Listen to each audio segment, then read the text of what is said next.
ডেণ্ডিবুলছন ডালাৰ ছেশ্যনত আপোনালোক সকলোকে স্বাগতম। ফ্ৰেণ্ড, যোৱাকালি বাজেট যিখন দিলে ফাইনেন্স মিনিষ্টাৰে, সেইখনৰ ওপৰত আমি যোৱাকালি একো ভিডিঅ' বনোৱা নাছিলোঁ, কিন্তু আজি ভাবিলোঁ যিহেতু টেক্স আৰু ষ্টক মাৰ্কেটৰ প্ৰতি যিখিনি কথা তেখেতে ক'লে গোটেইখিনি প্ৰায় আমি আপোনালোকক জনোৱাটো ভাল হ'ব, কাৰণ আগেও আমি বাজেটৰ বিষয়ে জনাইছোঁ। আৰু টেক্সত কি হ'ল আৰু শ্বেয়াৰ মাৰ্কেটত কি ইম্পেক্ট হ'ব ইয়াৰে, এই যদি ভিডিঅ'টো আপোনালোকে চাই সকলো কথা গম পাব। প্ৰথমতে আপোনালোকক আমি টেক্সৰ কি চেঞ্জ হ'ল সেইখিনি ক'ম। টেক্স স্লেব যদি আমি চাওঁ তেতিয়াহ'লে আমি যোৱা যিখন বাজেট আছিলে আৰু তাৰ লগত আমি এইখন বাজেটক যদি তুলনা কৰোঁ তেতিয়াহ'লে আমি দেখা পাইছোঁ যে অনলি দুটা ঠাইত আপোনালোকে চেঞ্জ দেখা পাব। সেই দুটা হ'ল 6 লাখ to 7 লাখ আৰু 9 লাখ to 10 লাখ। যিসকলে 6 to 7 লাখ ইনকাম কৰি আছে তেখেতসকলৰ 5% বেনিফিট হৈছে, আৰু যিসকলে 9 to 10 লাখ জেনেৰেট কৰি আছে প্ৰফিট, তেখেতসকলৰো 5% ডিছকাউণ্ট হৈছে। কাৰণ এইটো আগৰ আপোনালোকে চাব, এইটো আগৰ বাজেট আৰু এইটো নতুন বাজেট। আগৰ বাজেটত আছিল 6 to 7 লাখত 10% আৰু এইবাৰ হৈছে 5%, গতিকে এইটো এটা বেনিফিট। ঠিক তেনেকৈ 9 to 10 লাখত যদি আমি চাওঁ, আগত আছিলে 15% আগৰ বাজেটত আৰু এইবাৰ হ'ল 10%। আৰু ইয়াৰ আগত যদি আমি চাওঁ তেতিয়াহ'লে তেতিয়া আছিল আকৌ লোৱেষ্ট যিটো নীল আছিল সেইটো 5 লাখলৈকে আছিল, কিন্তু ইয়াৰ আগৰ বাজেটখনত 5 লাখ to 3 লাখ কৈছিল, আপোনালোকে হয়তো জানে। আৰু তাৰ কাৰণো আমি ইয়াতে ক'ম কিয় তেনেকুৱা কৰি আছে।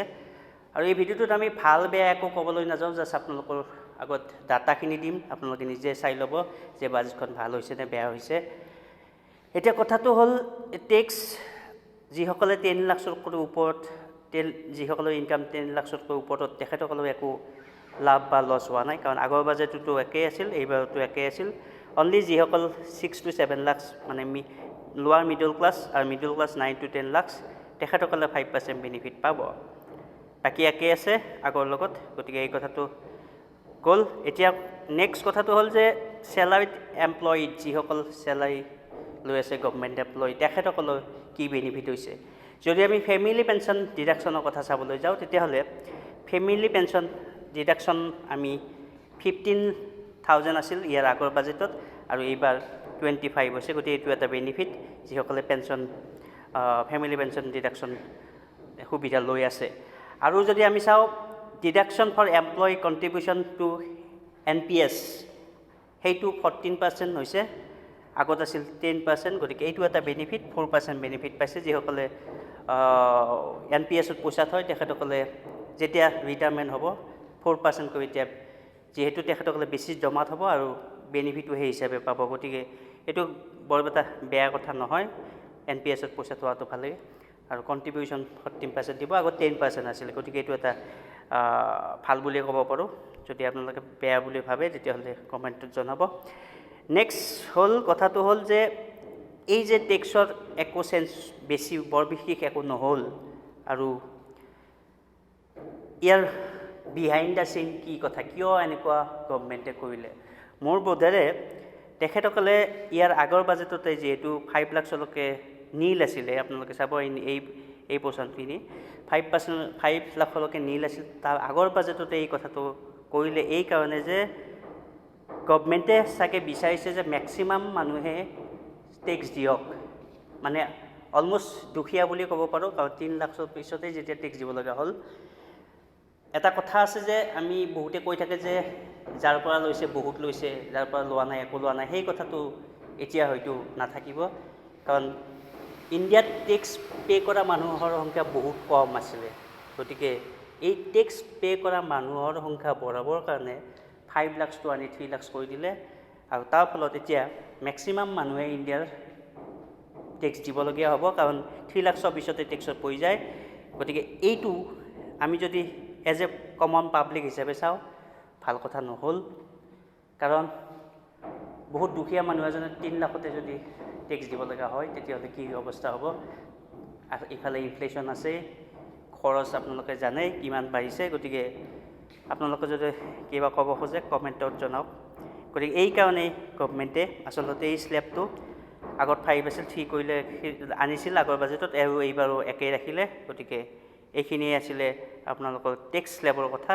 এতিয়া আহিছোঁ যে বাজেটত ট্ৰেডাৰ্ছ আৰু ইনভেষ্টাৰৰ কাৰণে কি ইম্পেক্ট হ'ল আজিৰ পৰা, যিহেতু অলৰেডি ষ্টাৰ্ট হৈ গ'ল, মাৰ্কেট চলি আছে, আপোনালোকে দেখিছে ফ্লাকচুৱেশ্যন মাৰ্কেটত ৰাতিপুৱা ওপৰলৈ গৈছিল, এতিয়া তলত গৈছে। আৰু ভাবিছোঁ যে টেক্সৰ কাৰণে আমাৰ মাৰ্কেটত এই বাজেটৰ কাৰণে এফেক্ট বেয়াকৈ হ'ব। লাহে লাহে মাৰ্কেটে হয়তো কিছু তললৈকে যাব, বহুত ইনভেষ্টৰে হয়তো মাৰ্কেটত ইণ্টাৰেষ্ট নিদিব, কাৰণ টেক্স যদি ইমানেই দিবলগীয়া হয়, টেক্স কিমান দিবলগীয়া আপোনালোকক জনাই আছোঁ।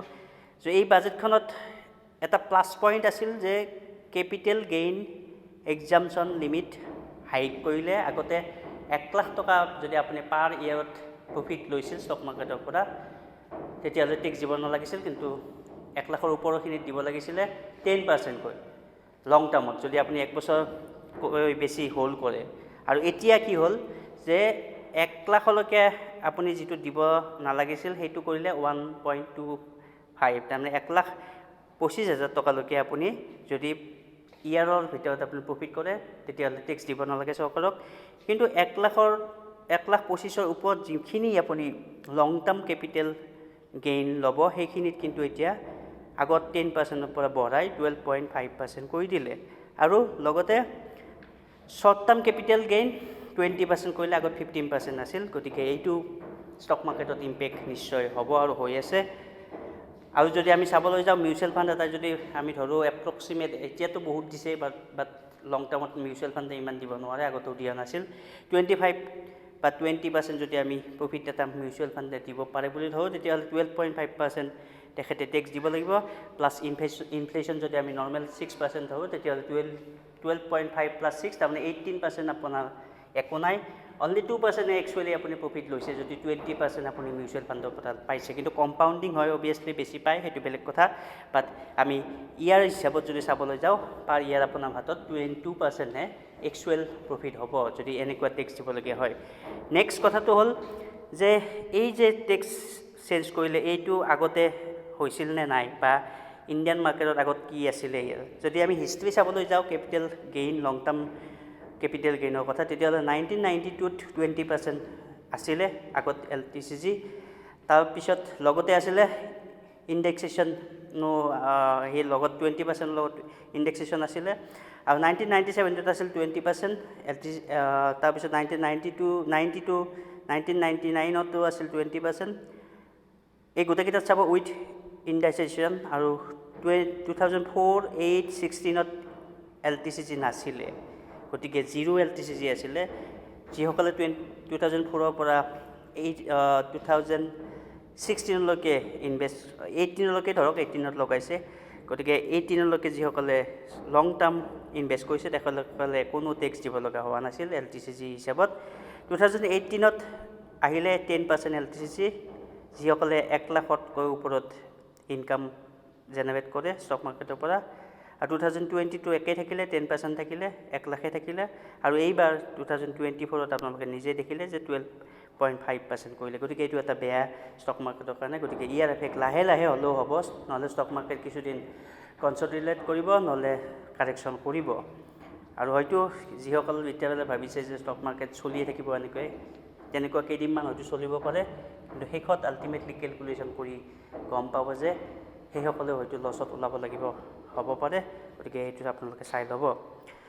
নেক্সট হ'ল যে বাজেটত আন এটা কথা কৈছে যে 6% কাষ্টম ডিউটি গ'ল্ড আৰু চিলভাৰত কমাই দিছে।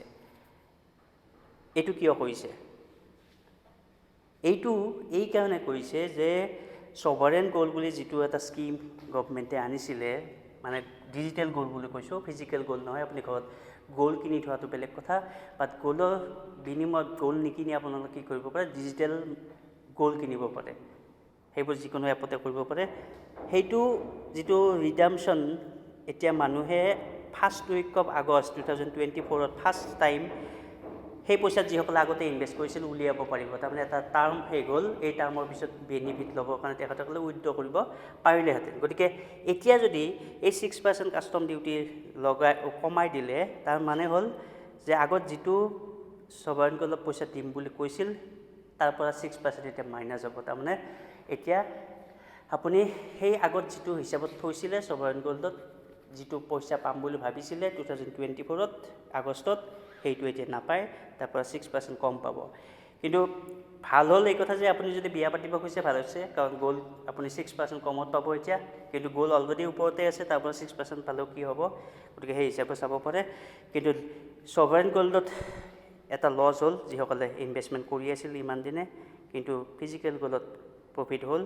গতিকে এইটো কিয় কৈছে আপোনালোকে নিজে ভাবি চালে গম পাব। আমি কোনো কাকো দুখ দিব খোজা নাই, হয়তো কিছুমানে বেনিফিট দিব পাৰে, যিসকলে গ'ল্ড কিনিব খুজিছে, বিয়া পাতিব খুজিছে, তেখেতসকলৰ কাৰণে বেনিফিট হ'ব, কিন্তু ষ্টক মাৰ্কেট আৰু যিসকলে ছভাৰেইন গোল্ডত থৈছিল তেখেতসকলৰ কাৰণে বেনিফিট কিন্তু হোৱা দেখা নগ'ল।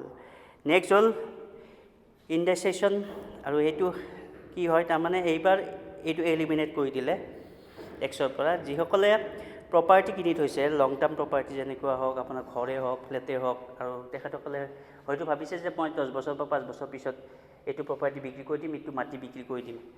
এতিয়া আগত আছিলে যিসকলে মাটি বিক্ৰী কৰিছিল, মাটি বিক্ৰী কৰাৰ পিছত তেখেতসকলে লং টাৰ্ম কেপিটেল গেইন দিব লাগিছিলে 20%, আৰু এইটো এতিয়া 12.5% কৰিলে, কিন্তু কমাইছে ইয়াত। বাট ইণ্ডেক্সেশ্যনটো কি কৰিলে, এবাৰ এলিমিনেট কৰি দিলে। তাৰ মানে এইটোৱে যে ইণ্ডেক্সেশ্যন হ'ল যে আপুনি যদি 10 লাখ টকাৰ এটা ঘৰ কিনিছিলে, তাৰ পৰা ছাপ'জ আপুনি 10 লাখ টকা বেনিফিট পালে, তাৰমানে আপুনি 20 লাখত বিক্ৰী কৰিলে। চ' আপোনাৰ প্ৰফিট হ'ল 10 লাখ। 10 লাখ আগতে আপোনালোকে কি কৰিব লাগিছিলে, 10 লাখৰ পৰা যিটো ইনফ্লেশ্যন ৰেট, প্ৰত্যেক বছৰ যিটো ইনফ্লেশ্যন ৰেট আছিলে, সেইটো মাইনাছ কৰি যিখিনি পইচা থাকিলে সেইখিনিৰ ওপৰতে আপুনি 20% টেক্স দিব লাগিছিলে। এতিয়া কিন্তু যিহেতু এইটো ৰিমুভ কৰি দিলে, এতিয়া কি কৰিব লাগিব, আপুনি 10 লাখ যদি প্ৰফিট পায় 10 বছৰৰ পিছতে হওক, যিহেতু নহওক, এতিয়া আপোনাৰ সেই যে ইনফ্লেশ্যন ৰেট যিটো আছিল সেইটো ডিডাকশ্যন নহয়, ডাইৰেক্ট আপোনাৰ 10 লাখতে আপুনি টেক্স দিব লাগিব। গতিকে সেই হিচাপে আপুনি কেলকুলেট কৰি ল'ব। অবভিয়াছলি কেলকুলেশ্যনটো চলিবই, হয়তো প্লাছো ওলাব কাৰোবাৰ ক্ষেত্ৰত, কাৰোবাৰ ক্ষেত্ৰত মাইনাছো ওলাব। গতিকে এইটোৱে হ'ল ইণ্ডেক্সেশ্যনৰ কথা। গতিকে বাজেটত এইটো ৰিমুভ কৰি দিলে, আৰু অভাৰঅল এতিয়া যদি আমি ক'বলৈ যাওঁ, তেতিয়াহ'লে টেক্স পেয়াৰ ন' চেঞ্জ বুলিয়ে ক'ব পাৰি। অনলি দুটা ছেকশ্যনৰ মানুহে প্ৰফিট পাব, 6 to 7 লাখ আৰু 9 to 10 লাখ যিসকলে ইনকাম কৰে। আৰু কিন্তু যি LCTG STTও বঢ়াইছে 20%, যিসকলে ট্ৰেডিং কৰে তেখেতসকলৰ লছ, যিসকলে ইনভেষ্টমেণ্ট কৰে তেখেতসকলৰো লছ, আৰু যিসকলে একো নকৰেতো তেখেতসকলৰ অলৰেডি লছ। আৰু এইখিনি কিয় কৰিছে, এই হোৱাইটো যে মই লিখিছোঁ, হোৱাই যদি আমি এনচাৰ দিবলৈ যাওঁ, ইয়াৰ মেইন কাৰণটো হ'ল আপোনালোকে জানে যে আপুনি যদি 2 বছৰ বা 3 বছৰ আগৰ পৰা চাই আছে, বেংকবোৰত ডিপ'জিট কমি গৈছে। ডিপ'জিট কিয় কমিছে, মানুহে FD নকৰে, RD নকৰে, কাৰণ সেই পইচাটো ষ্টক মাৰ্কেটত আহি আছে, আৰু গভমেণ্টে সেইটো বৰ এটা ভাল নাপালে চাগে, আৰু তাৰ ফলতে গভমেণ্টে বিচাৰিছে যে গ'ল্ডত ইনভেষ্ট কৰক, ফিজিকেল গ'ল্ডত, নাইবা পইচা RD আৰু FD থওক, ষ্টক মাৰ্কেটত থ'লে হয়তো তেখেতসকলে বেনিফিট সিমান পোৱা নাই। আৰু যদি আপোনালোকে ষ্টক মাৰ্কেটতে থয়, তেতিয়াহ'লে আপুনি যিখিনি পইচা ষ্টক মাৰ্কেটৰ পৰা ইনকাম কৰিব, তাৰ ইমান % আমাক দিয়ক। গতিকে আল্টিমেটলি আমাৰ ষ্টক মাৰ্কেট ইনভেষ্টৰৰ কাৰণে এইটো বেয়া কথা। আৰু যদি বেয়া কথাই হয়, ষ্টক মাৰ্কেটে অবভিয়াছলি পজিটিভ চেণ্টিমেণ্ট অতি সোনকালে ল'ব নোৱাৰে। তাৰ ভিতৰত IT ছেক্টৰ যিহেতু ৰেট কাট হোৱাৰ কথা আছে, IT ছেক্টৰত আপোনালোকে চাব পাৰে, IT ছেক্টৰ উঠিব পাৰে। কিছু ফাইনেন্সিয়েল ছেক্টৰটো আপোনাৰ ইয়াৰ এফেক্ট হ'ব ৰেট কাটৰ, গতিকে ফাইনেন্সিয়েল ছেক্টৰ চাব পাৰে। বাকীবোৰ ছেক্টৰত আপোনালোকে হয়তো অকণমান ইনভেষ্ট কৰাৰ আগতে চাই ল'ব, আৰু এইটো লাভ লছখিনি চাই ল'ব। গতিকে এই হোৱাই সেইকাৰণে কৰিলে, কেপিটেল গেইন টেক্স বঢ়ালে, যে বেংকত ডিপ'জিট হ'ব লাগে, আৰু বেংক নহ'লে ছাৰ্ভাইভ কৰিব নোৱাৰিব, আৰু টেক্সতো কিছু বেনিফিট আপোনালোকে পালে। গতিকে বেংকত ডিপ'জিট যদি কৰিব খোজে কৰিব পাৰে, আৰু ষ্টকত যদি শ্বৰ্ট টাৰ্মত কয় তো 20% দিবই লাগিব। STCG বঢ়াইছে 15ৰ পৰা 20%। গতিকে এইখিনিয়ে টেক্সৰ বিষয়ে আৰু ষ্টক মাৰ্কেটৰ বিষয়ে, STCG LTCG বিষয়ে আমি ক'লোঁ। আপোনালোকৰ কিবা যদি মন্তব্য আছে আমাক কমেণ্ট ছেকশ্যনত জনাওক। ধন্যবাদ।